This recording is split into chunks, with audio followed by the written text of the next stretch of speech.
Academics CBSE से वो आए और होलिस्टिक प्रोग्रेस कार्ड विषय एवं पुस्तकों की सुव्यवस्थीकरण पर ज्ञानार्जन के लिए अपना संबोधन दें। Namaskar, respected Secretary Education Sir, Chairman Sir, dignitaries from the Ministry of Education, my colleagues at CBSE, above all the principals who have joined us from different parts of the country as well as abroad, online as well as in person. My presentation actually lies in between. We began with this session began with the examinations, which is actually the end product of the entire education. And the next session is the affiliation, which is actually the beginning of the process of being affiliated to CBSE. My presentation lies mainly on the focus is mainly on the assessments which we do while taking the teaching learning processes into account during the school times. And this actually aligns with what are the initiatives which have been taken by the board and what are our views on that. Next slide.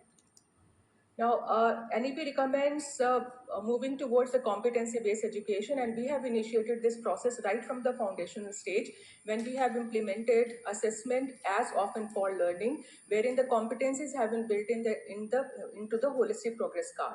So this para 4.35 of NEP states that there has to be a 360-degree assessment of a child covering all domains of the child's progress, and it should be tracked right from the beginning, and also it should have the elements of self as well as peer assessments. So all these processes have been taken into account into holistic progress card. We have released the card for the foundation stage, which is on the website under the handbook tabs. You can go through that. This card covers all the 6 domains that have been outlined in the National Curriculum Framework for Foundational Stage, along with the curricular goals and competencies. How to assess it? Everything has been given in detail in the implementation guide, which is also uploaded on the websites. So I request all the principals to kindly go through those implementation guides. It's not tedious, it's not very cumbersome, but it is very easy to do it if you have the will to do it. So you have to design your assessments accordingly, wherein you can actually assess the competencies together through one activity. So one activity actually can have assessment of 2 or 3 or 4 competencies in total. Examples are also given in our implementation guide. And this slide tells us about what efforts we have taken to make our schools aware about the HPC for the foundational stage. The contextualization for the middle and the preparatory and the middle stage is under process, and we plan to implement it from the next coming session. Before that, we will be doing various levels of orientations and trainings for our schools so that this implementation can be done in true spirit. Next slide. Now, this is an important initiative, which is again a competency-based diagnostic assessment. It is as per the recommendation of para 4.40, and this is done for the key stages, that is 3, 5, and 8. But the board has implemented it for classes 5 and 8. And most of you who are here have been a part of the pilot, as well as some of you have registered for this 2024-25 cycle, for which we are going to start very soon in July. And approximately 11,974 schools have registered for this particular assessment. I would like to inform you that this is a diagnostic assessment, low stake but of high importance, because this assessment would tell us about which are the competencies where more efforts are required and more remedial measures are required for our children. Next. So you can see the journey. Class foundational stage, we have HPC, competency focus assessment. Then we have at the key stages, again, we have the competency focus assessment. So this slide tells us about the key features of SAFL, which is structured assessment for analyzing learning. The name itself signifies a lot of things. SAFL means success and Safalta, and you all know that we want our children to be successful in all aspects so that they can be responsible citizens for our country. Now, this assessment tests 4 competencies, and it is a competency-focused assessment only. There is a framework which has been developed and also available on the website. The 3 areas in which it is being conducted is languages, EVS, science, and mathematics. And the handbooks for that are also uploaded on the website. You can refer to the framework therein. And the results would be a report which we are doing it digitally on the basis of through a digital platform. So right from the registration till the declaration of result in the form of a competency-wise report will be taken from that digital portal only.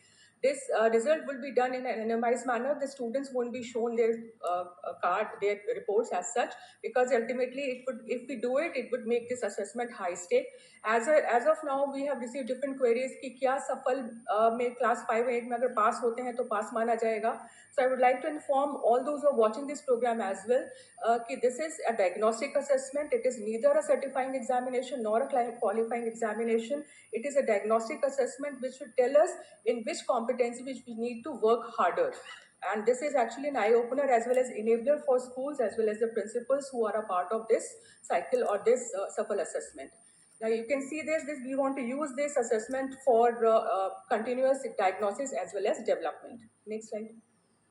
Now there are certain things which I would like to inform you as well here in all those who are present here. The SAFL report is an anonymized report. It would be done for only the classes or the sections. Section-wise report would be given, or not section, rather class-wise report would be given, so that it remains low stake but of high importance. Next thing is that during the conduct of this assessment, technical footprints will be on record and the data analysis will be done and scrutiny will be done before we finalize the report. I would like to inform you that during the field test, which is an important part of entire assessment, which is a large-scale assessment here.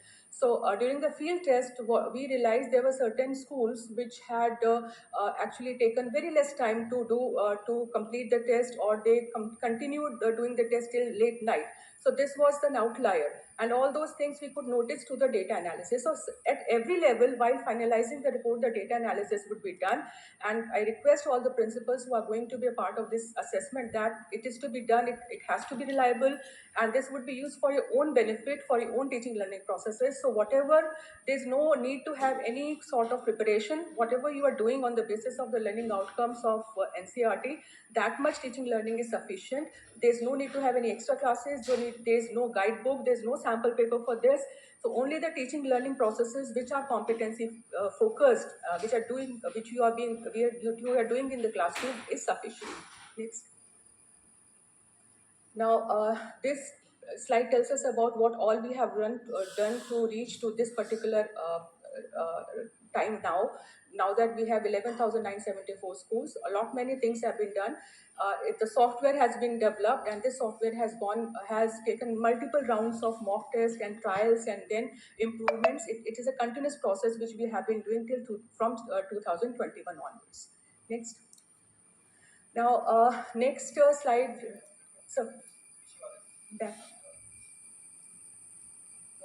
इस बार का हम लोग का monetary basis पे है, but हम लोगों का टारगेट है a census of all schools, and what this year's exercise also revealing that many schools have deficient ICT structures in their schools.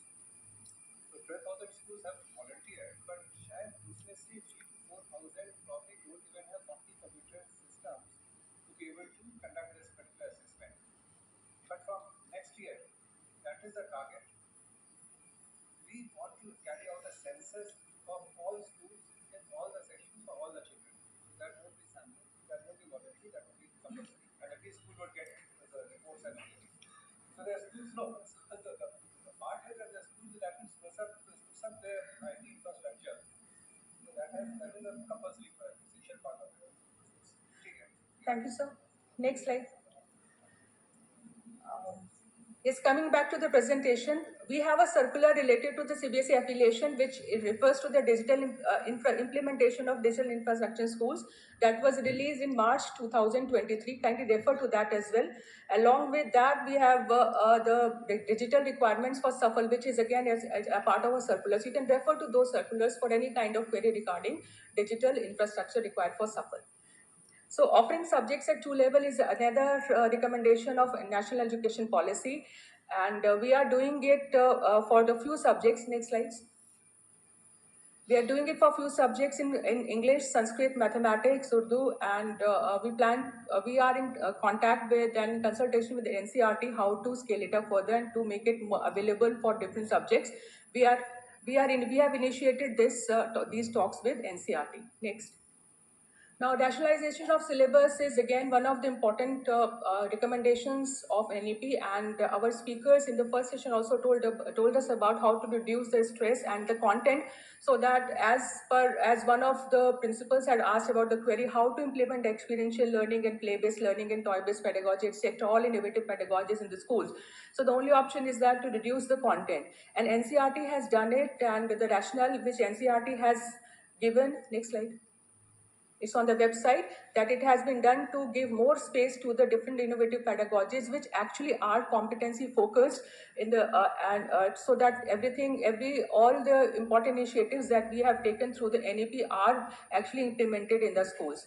So we have come to notice that during September, October also we get calls, we receive mails that ये syllabus गलत है या ये syllabus खराब है. ऐसा नहीं है. You have to refer to the syllabus which is actually uploaded on the website on cbsacademic.nic.in. So syllabus for 2024-25 was uploaded in March 24 only. So refer to that only. So those who are listening to me in the online mode also, please refer to the correct curriculum document which is uploaded on the website, along with the sample papers which we'll be releasing very soon in the months to come.